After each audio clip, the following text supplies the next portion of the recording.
everyone, I hope your day is going well. Today I picked up 2 polycarbonate MacBooks from nextdoor.com, which is like Facebook Marketplace. And I actually got these for free, so we're gonna see if they power on and what we need to do to fix them. So here's MacBook number 1, and we have MacBook number 2. We're gonna focus on MacBook number 1 for now. So this MacBook, if we open it here, it is missing the space bar, the play key, fast forward, and the rewind key, which really sucks. Now the problem is I tried powering this on, as you can see, and it won't boot up. So because the computer wouldn't boot up, I had to buy a charger. Obviously it wouldn't boot up because it's been sitting for a couple years untouched, which is probably why they are in pretty good condition except for the missing keys. So once I bought the charger, I went ahead and got straight to work. Now we just plug it in, and we're just gonna wait for it to charge for a little bit. So after having it plugged in for a bit, we were able to turn it on, and it booted right away. So after a little bit of playing around, machine number 1 has a fully functional battery, a nice fully functional screen, fully functional trackpad and keys, except for the missing keys. It has 16 gigabytes of RAM and a 250 gigabyte hard drive. So let's move on to machine number 2. Before I get into it, machine number 2 actually had a lot of problems. So on to machine number 2, we just had to open it up, and as you can see, it has a fully functional keyboard, all intact. Everything is looking great. Now we just plug it in.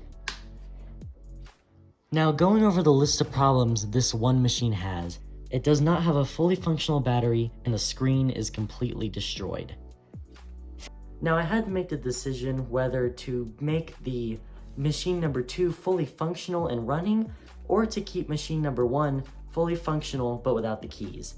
Now I chose to make machine number 2 fully functional because it had a 500 gigabyte hard drive and I just didn't want to switch it out, and plus it had all the keys intact. Now starting with machine number 2, as you can see, the whole entire bottom casing of the silicone is actually fairly yellow, which is kind of disgusting. You can't see it as well on the camera, but in reality it is pure yellow and gross. So we're going to go ahead and switch the bottom cover, take some of the screws, as some of the screws are missing, and we're going to go ahead and change out the RAM. So getting into this computer is actually fairly easy. You just have to get a very, very small screwdriver to go ahead and take these little teeny tiny screws out of the chassis. So now that all the screws are out for machine number 1, we can just go ahead and pop off the cover. There's nothing connecting this cover, so all you have to do is just pop it right off, and it should come off that easy. So now that we're in this machine, as you can see, it was looking pretty fine, no swelling in the battery. However, the battery sucks, and we're gonna need to change that out. Now, as I'm disconnecting the battery, I have to be very, very careful that I do not break any surrounding objects. After that's out, we can go ahead and start taking out the screws that hold in the battery. And then right under this little flap, there is one more screw that you must take out.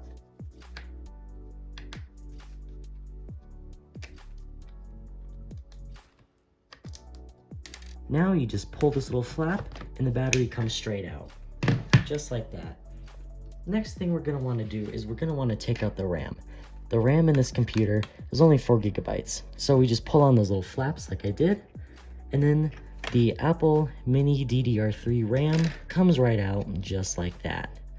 Now this is only 4 gigabytes of RAM, so there is not a whole lot of RAM in here. So you just pop it right out. So now that we had the essential things such as the battery and the RAM out, we now have to take out the screen and do a full screen replacement. First things first, when taking off the screen, we have to go into the big area and get these big bits out.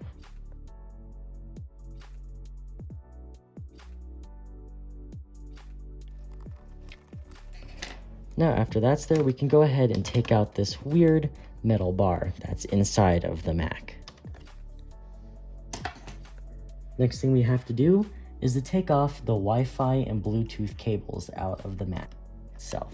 So all we have to do is just pop these out like so. And then we just go ahead and unscrew this screw that's holding it all down. It's not a very big screw, it only takes a little bit to get off. Then we just pull all the wires out like so.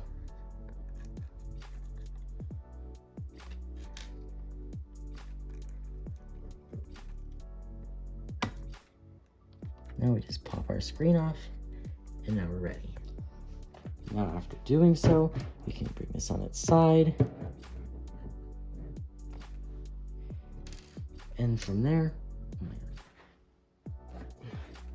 and from here we can go ahead and get the last remaining screws that are in here, such as these ones.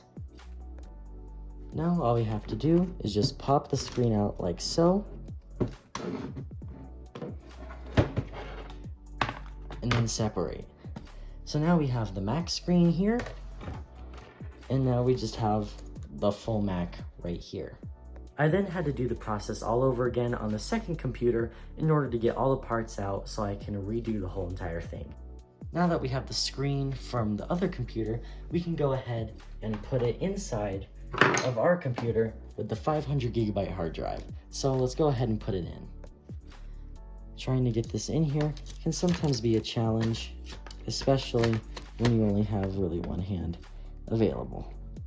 But just like that, I was able to get it right in. And flipping the computer onto its side, we can now put in our bolt. Now that we put all the screws in, we do have a fairly tight lid. So now we can go ahead and put our cables back in. So we're going to start with our Bluetooth and antenna, Bluetooth, Wi-Fi, and antenna. We'll stick that one in first. Little one clicks into the little spot right here. We can push it down extra with this. And then we do the same thing to this one. Like that. And then for our long Wi-Fi cable, we'll then push it in like so.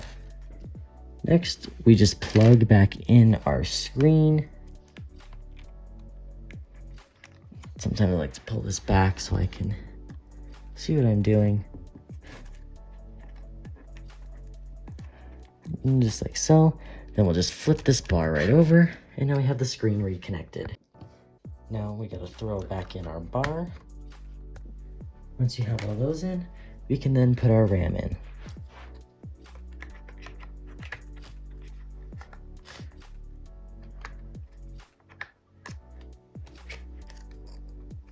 And you just stick it in there.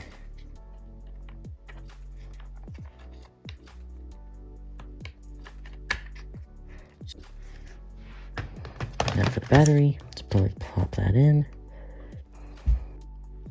Now just put the cover back on like so. This bottom, put a little bit of hydrogen peroxide on here, and just went around. After putting on the hydrogen peroxide, the computer looked absolutely spotless. No flaws or blemishes, a little bit of scratches here and there, but that's pretty normal for a 12-year-old computer.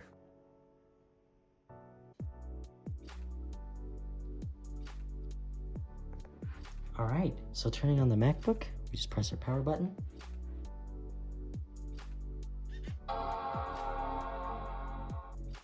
And here it is. I installed macOS Monterey onto this computer. Now this is a 2010, and obviously you cannot install macOS Monterey on a computer this old. However, me being me, I always find a way to do some random stuff, just for fun. So now we have a 2010 Polycarbonate unibody MacBook with 16 gigabytes of RAM and 500 gigabytes of hard drive space, running macOS Monterey in perfect condition. Now because this computer is so perfect in my opinion, I listed it on Facebook Marketplace for $320. I have someone now coming from Denver next week to buy my computer for $300, and I picked this up for free, so this is a pretty good steal. And since they're buying it for $300, I decided to buy the exact same computer off of eBay for $55. And it has 250 gigabytes of storage, and it has only 2 gigabytes of RAM, but I can easily upgrade that.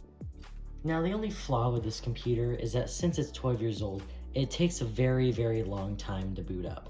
But as you can see, here it is, it finally booted up after I'd say a minute to 2 minutes. It takes a while because it's not meant to run macOS Monterey. It would probably be better off running High Sierra, which is the latest supported version this computer has. So now that we have the MacBook in full, I can officially show you that this is 100% a MacBook running macOS Monterey. As you can see, here it is, we have macOS Monterey on a 13-inch mid-2010. It's a 2.4 gigahertz Intel Core 2 Duo with 16 gigabytes of RAM. Now we can go to storage, and from storage I can easily show you. As you can see, the computer is just a bit slow, but as you can see, we have our 500 gigabytes of storage. But the real question for this video is, can you use a MacBook from 2010 in 2022? And my answer is yes, you can. So with the MacBook, you can still do basic things. As you can see, I can go ahead and go to different desktops if I wish using the same button, and I can still go ahead and go into our Launchpad. As you can see, it works just fine. It's not super slow. It's actually pretty decent. I can go ahead and go into Safari, which might take just a little bit to load because I haven't had the computer turned on in a while. And now that my Wi-Fi is getting better, it loads just a little bit faster. Now, as you can see, you can browse the web and do all sorts of things like that. Now, there is one good purpose for this computer in 2022, and that's DJing. Anyways, in all seriousness, I would totally use this computer as a personal computer if I had to. It wouldn't be my first choice of any computer to buy, however, I would totally use it.